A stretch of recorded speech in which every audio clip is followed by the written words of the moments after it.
Franklin and Eleanor Roosevelt were long-term members. He was a member of the vestry during his time as Assistant Secretary of the Navy and an honorary senior warden while he was holding office in the White House. And she was the first layperson to give a homily at our Sunday evening services. The object is to make people everywhere conscious of the importance of human rights and freedoms. St. Thomas has always been a place of sanctuary. At first, it was a sanctuary for Washington's high society. But it was also a conscience and a prophetic voice in the heart of the nation's capital. No one personified that commitment to justice more than the rector we hired in 1965.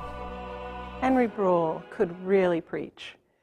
He brought to life every Sunday what it was actually like to live in biblical times and the oppression that the prophets suffered, and related it to social issues we were struggling with of the day. He was an amazing preacher.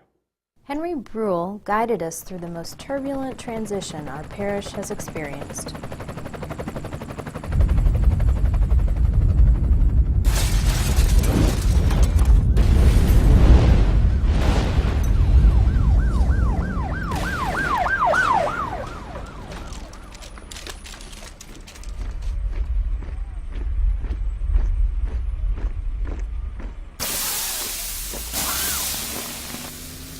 The country was changing.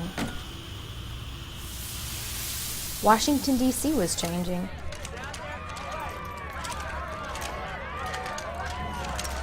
St. Thomas became both an agent and a casualty of change.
many of the parishioners, the fire of 1970 was a hard blow to handle.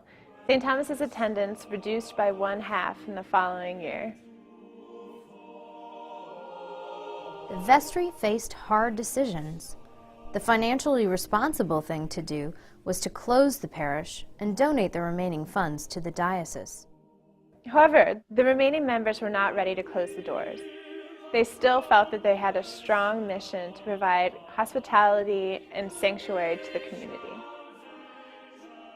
We allowed funerals for people who died from AIDS during the 80s, even if they hadn't been members of the church. When many churches were not welcoming, St. Thomas felt that hospitality to gays and lesbians was an important part of our ministry. St. Thomas's Parish has a wonderful and rich history, and I am standing on the historic site of St. Thomas's Parish, a site that once housed a wonderful, beautiful building and will once again house a wonderful, beautiful building, our new church building. And I am asking you to invest in St. Thomas's, not in our past, but in our future, a future that has lots of promise. We are a progressive voice in Christianity that needs to be heard not only in this city, but beyond. And that's what I am asking you to invest in. So, please give generously to our capital campaign, and thank you for your support.